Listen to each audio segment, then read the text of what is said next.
गिबियावनो बासायगिरि फोरबो जिसु ख्रिस्टखौ हामबाय होनदों। नैथियाव आंनि बे चेनेलाव दिनैनि बे गोदान भिडिअनि गेजेरजों साफ्रोमखौबो फिन बरायहरबाय।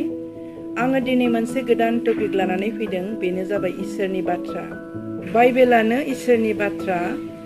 मथि 4:4 बुंदों, आन्थाय जिसुआ बुंफिनबाय, शास्त्रआव लिरनाय दं, मानसिया जानायजोंल' थांनानै थाया, इसोरनि बुंनाय फंफ्रोमबो बाथ्राजोंसो थांनानै थायो। आरोबाव जोङो द्वितीय बिबरन 8:3 जों बे एखे बाथ्राखौनो मोननो हायो।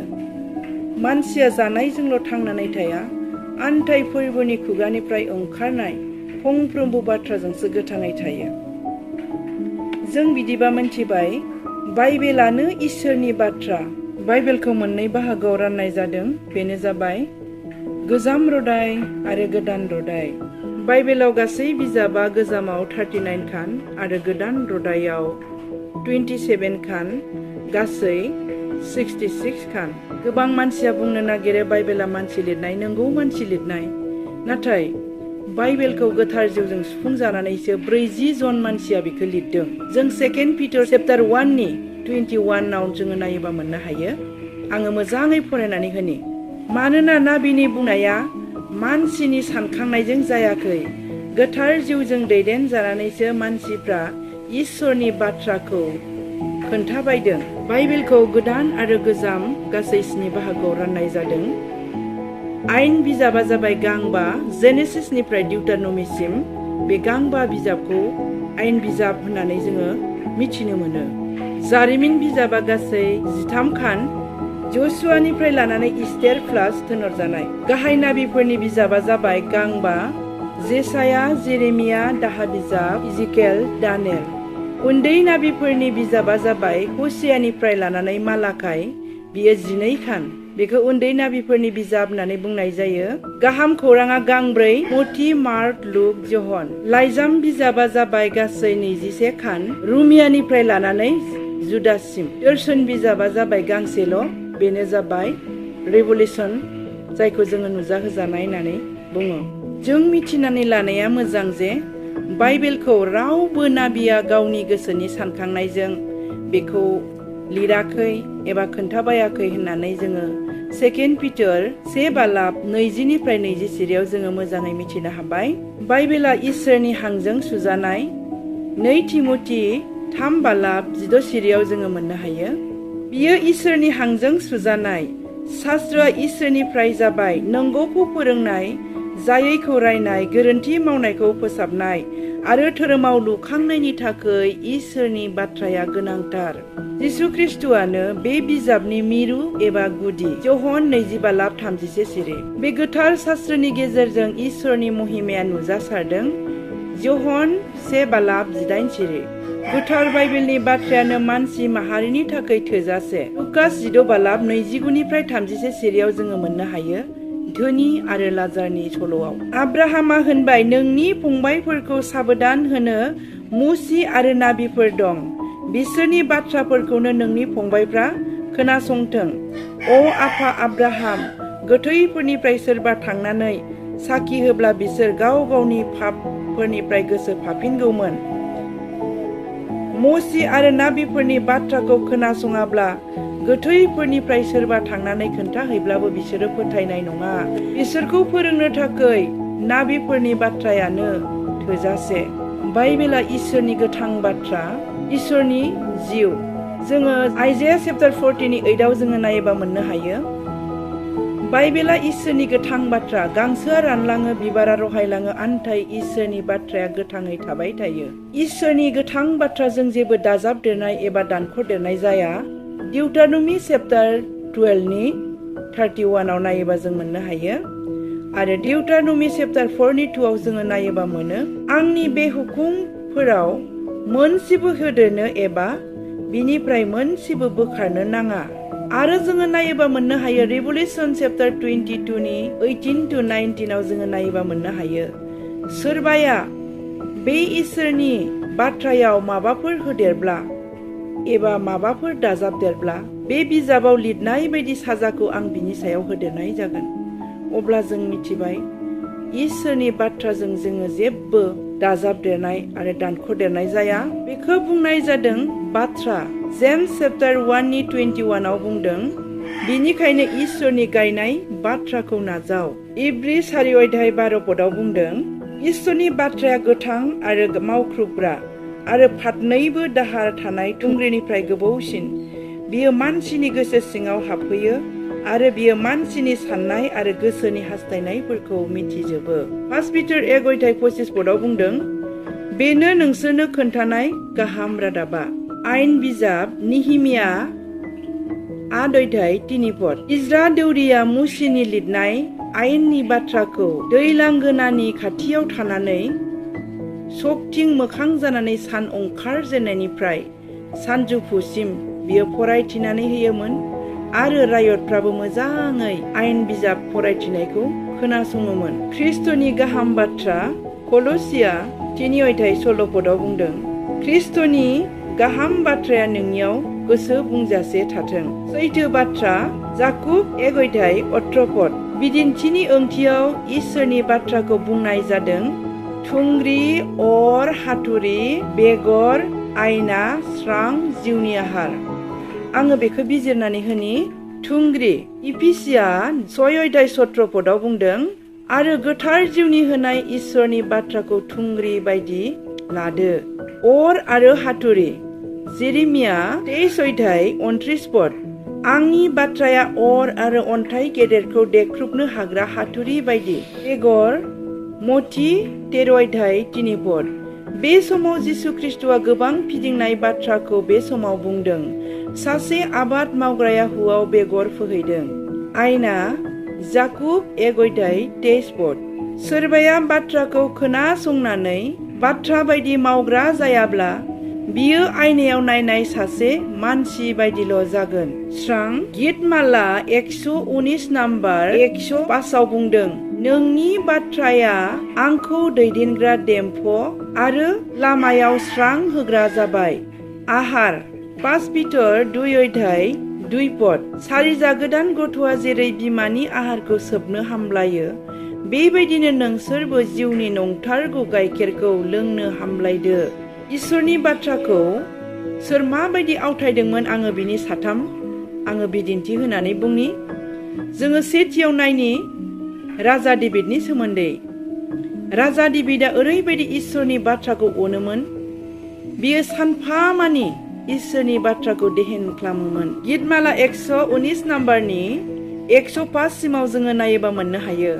बेवहाय राजा डेभिडआ बुंदों, आयौ आङो नोंनि रदायखौ एसेग्राब अनो आरो आङो नोंनि रदायखौ बेयावनो सानफा मानि देहेन खालामो। बिनिखायनो आङो सिगांनि गागिफोरनिख्रुइबो गोरोंसिन।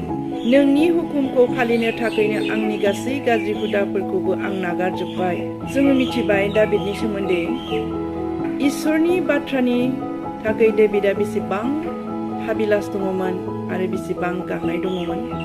बिनिखायनो दिनै डेभिडआ इसोरनि बाथ्राफोरखौ सानखि हर देहेन खालामदोंमोन।